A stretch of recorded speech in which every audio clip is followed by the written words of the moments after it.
Nagpatawagin meeting and Committee on Education ang sangguniang panlalawigan nga pinangungunahan ni SP Byron Suyot. Iniin para hisgutan ang mga ginbuhat nga preparasyon para ang pagtikanghan klase. Kaupod ang mga naging sentrohan diskusyon ang kaandamhan eskwelahan ng learning facilities nga sakupan bugos nga probinsya Sinirangan Samar.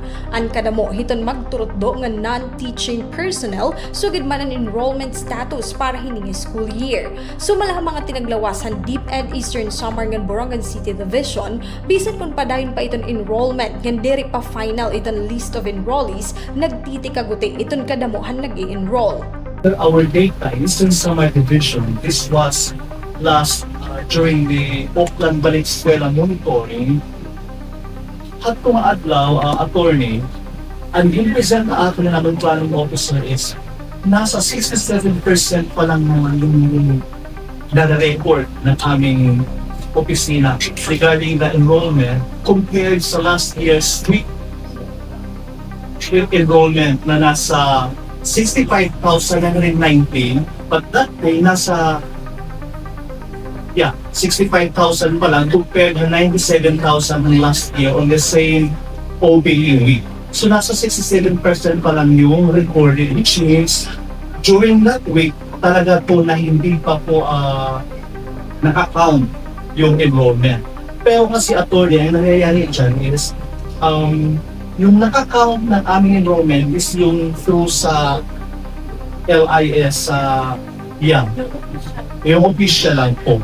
Pero during the data ng aming mga students, teachers na tinatanong during their mapping sa community, meron pa talaga mga bata na hindi pa pumasok on that day. Yung iba naman, yung reason is transferred dahil sa parents na punta sa ibang place. But the big scenario is enrollment is. The truth, sir, is our enrollment is actually declining for the last 2 years. Mababa talaga po. Pero how I see it, kung na kami mga schools nakapag-open nearby to those learners who are may tendency to stop schooling, naman sa mga factor niya nga kinikita is actually tatong growth rate, itong fertility. Mahina talaga po yung birth rate. Mga basic. Dugang pa ni Sir Abner Aclao, may ada kakulangan hin mga magturutdo ang Eastern Samar Division. Samtang ginsiguro naman hin Borongan City Division nga may adequate o igo nga kadamuhan magturutdo para kadamo hiton mga estudyante. Labot pa hini, may ada gihapon guti nga problema pagdatong mga classrooms, ilabi na darahan epektohan linog nga tina mahabungtuhan San Julian. Kundiin, maabot halima ang nahipatik nga totally destroyed o totally damaged.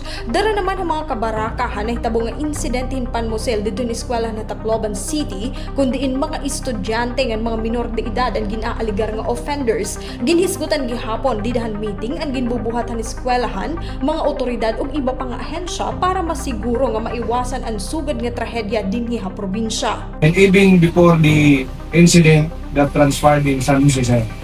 So that is one of the marching order of the Chief of the Philippine National Police to deploy, and we are also required to attend during the Monday flag raising ceremony. So may mga personnel po tayo na nag-a-attend doon. So that is continued activities being undertaken by the Philippine National. Thank you for that information, sir. I ask you that kasi I am to in connection with the concern, particularly yung mga nangyayaring mga bullying sa schools. On the part of your Eastern Samar Police Provincial Officer, that is also one of our activities being undertaken by our Chief WCPD. Sir, bali province-wide, sir, and in weekly basis, yung Chief WCPD namin, together with our personnel coming from Police Community Affairs and Development Unit, is nagpupunta doon sa mga schools or even in barangays. Then one of the topics being discussed is about the laws pertaining to the bullying. Kasumpay hini nga mga isyu, ginhahangyon ni SP Byron Suyot nga maging consistent iton ginpapatuman nga mga giya o patakaran para masiguro iton maupay nga dalaganhan klase sugod man ang seguridadhan kabataan magturot do nga iba pa nga personnel. Presente gihapon ni dahan meeting hira SP June Kilitano, Pearl Iverdoni ngan mga tinaglawasan Philippine National Police, DepEd Eastern Samar Division, DepEd Borongan City Division, Parents Teachers Association, Women's Desk for Children's Welfare ngan mga student leader tikang HAESO, Santa Fe National High School, may pangdan ngan Lalawigan National High School. Tikang Asyudadit Borongan, Heidi Opada, Eastern Samar News Service.